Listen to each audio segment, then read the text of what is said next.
ஆன்மீக அன்பர்கள் அனைவருக்கும் தெய்வீக எண்ணங்கள் யூடியூப் சேனலின் சார்பாக அன்பான வணக்கங்கள். இன்னைக்கு நம்ம தெய்வீக எண்ணங்களில் பார்க்கக்கூடிய மிகவும் ஒரு முக்கியமான பதிவு. இன்று மாலை கையில் இந்த ஒரு பொருளை வேண்டுதல் வைத்தால் எது கேட்டாலும் அது கிடைக்கும். பண தேவையாக இருந்தால் பூர்த்தி அடையும், செல்வ வளம் பெருக ஆரம்பிக்கும், மனதில் நினைத்தது நினைத்தபடி நடக்கும், கணவன் மனைவி ஒற்றுமை அதிகரிக்கும். அது எந்த ஒரு பொருளை கையில் வைத்துக்கணும், இதை பற்றிய ஒரு தெளிவான விளக்கத்தை இன்றைய தினம் சித்ரா பௌர்ணமி வழிபாடோடு சேர்த்து சொல்ல போகிறேன். பதிவை எங்கேயுமே ஸ்கிப் பண்ணாதீங்க, தொடர்ந்து கடைசி வரைக்கும் பாருங்கள். முக்கியமான 5 விஷயங்களை இன்று செய்ய மறக்கக்கூடாது. அது என்னென்ன அப்படின்றதும் ஒவ்வொன்றாக நம்ம பார்க்கலாம்.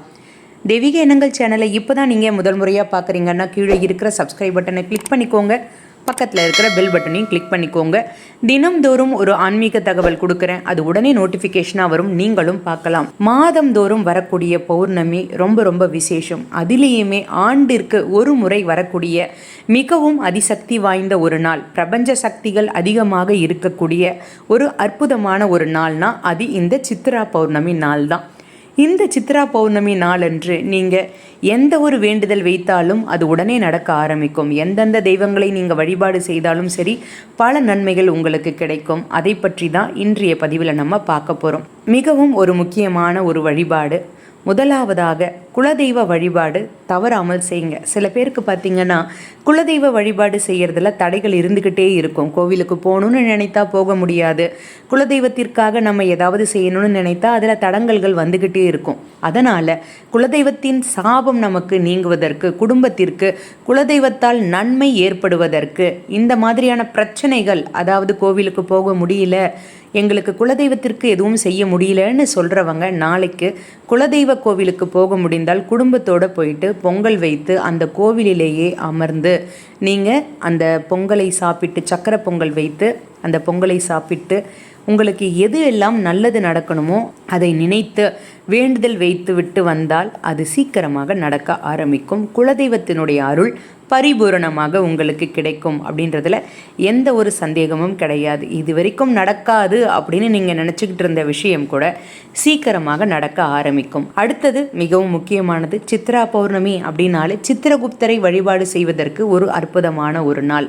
சித்திரகுப்தருக்கென்று தனியாக கோவில் இருக்கா அப்படின்னா காஞ்சிபுரத்தில் இருக்குது. யாரெல்லாம் காஞ்சிபுரத்திற்கு அருகில் இருக்கின்றீர்களோ அவர்கள் தவறாமல் இந்த கோவிலுக்கு போயிட்டு வாங்க.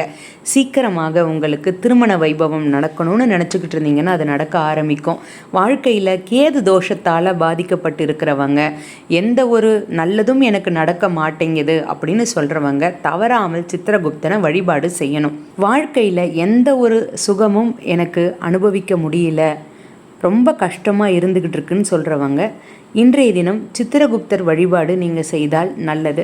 கோவிலுக்கு போக முடிந்தால் போங்க. அது காஞ்சிபுரத்தில் இருக்கின்ற சித்திரகுப்தரை நேரில் தரிசனம் செய்தால் வாழ்க்கையில் எந்த திசையில் போனால் நமக்கு நல்லது நடக்கும் அப்படின்ற வழியை கண்டிப்பாக அவர் காட்டி கொடுப்பார். உங்களால் போக முடியலன்னா வீட்டிலேயே அமர்ந்து சித்திரகுப்தரை மனதார நினைத்து இன்றைய தினம் மாலை வேளையில் பிரார்த்தனை வைங்க. அதிசக்தி வாய்ந்த நாளில் சித்திரகுப்தனை யார் மனதார நினைத்து பிரார்த்தனை வைக்கிறாங்களோ அவர்களுடைய தலையெழுத்தே மாறும். நீங்கள் செய்ய வேண்டிய மிகவும் எளிமையான வழிபாட்டு முறை இதுதான். மனதிற்குள்ளேயே சித்திரகுப்தரை நினைத்து நீங்கள் செய்த பாவங்களுக்கு, தெரியாமல் செய்த பாவங்களுக்கு கூட மன்னிப்பு கேட்டுக்கொண்டால் கண்டிப்பாக நம்முடைய வாழ்க்கையில் நல்லது நடக்க ஆரம்பிக்கும். அடுத்தது சித்ரா பௌர்ணமி அன்னைக்கே நம்ம நிலவு வெளிச்சத்தில் எந்த ஒரு மந்திரத்தை சொன்னாலும் உச்சரித்தாலும் அதற்கு பலன்கள் அதிகமாக இருக்கும். எந்த தெய்வத்தை நீங்கள் வேண்டி பிரார்த்தனை வைக்கிறீங்களோ அந்த தெய்வத்திற்குரிய மந்திரம் எதுவாக இருந்தாலும் சரி, கண்டிப்பாக அந்த மந்திரத்தை ஒரு முறை சொன்னாலே பல மடங்கு சொன்ன பலன்கள் கிடைக்கும். எந்த தெய்வத்தை நினைத்து சொல்கிறீங்களோ கண்டிப்பாக அது நடக்க ஆரம்பிக்கும். அடுத்தது மிகவும் முக்கியமானது, இன்றைய தினம் சித்ரா பௌர்ணமி வழிபாடு நீங்கள் செய்கிறீங்கல்ல, அப்பொழுது கண்டிப்பாக நீங்கள் செய்யக்கூடியது என்னன்னு பார்த்தீங்கன்னா அன்னதானம் தாங்க செய்யணும். அன்னதானம் மிக மிக ஒரு உயர்ந்த தானம். அது இந்த சித்ரா பௌர்ணமி நாளில் செய்யும் பொழுது பல மடங்கு புண்ணியத்தை உங்களுக்கு பெற்றுத்தரும்.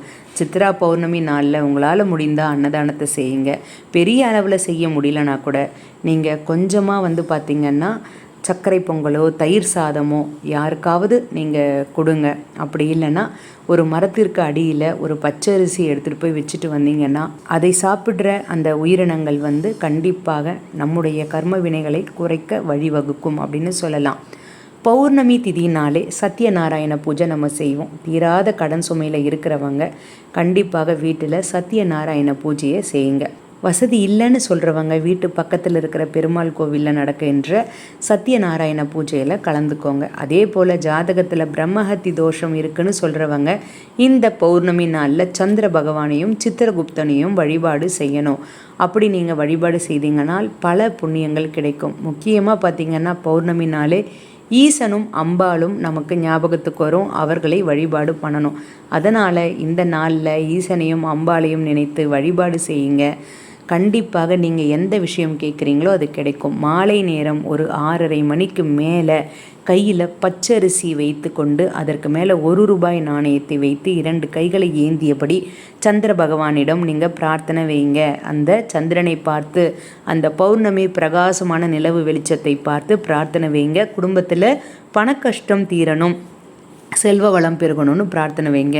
வீட்டிற்குள்ளே பூஜை அறையில் எடுத்துகிட்டு வந்து அதை அப்படியே பூஜை அறையில் வைத்து விளக்கேற்றி வைத்து விட்டு உங்களுடைய பிரார்த்தனை வைங்க. மறுநாள் இந்த அரிசி எடுத்துகிட்டு போய் காக்கை குருவிகளுக்கு உணவாக வச்சுருங்க. இது உங்களுக்கு பல நல்ல மாற்றங்களை ஏற்படுத்தும். முக்கியமாக பார்த்திங்கன்னா மாலை நேரம் இந்த பௌர்ணமி வழிபாடு செய்ய மறக்காதீங்க. அடுத்தது முக்கியமாக வாங்கக்கூடிய பொருட்கள் 3 பொருட்கள் சொல்லியிருக்க, மிக மிக மிக முக்கியமானது.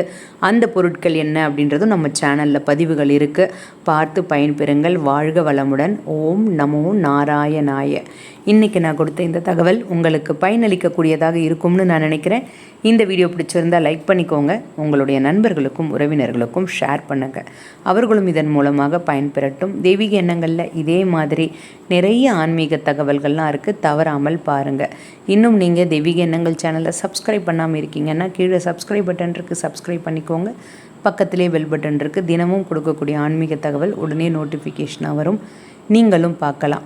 மீண்டும் நாளை ஒரு நல்ல ஆன்மீக தகவலோடு நான் உங்களை சந்திக்கின்றேன். நன்றி, வணக்கம்.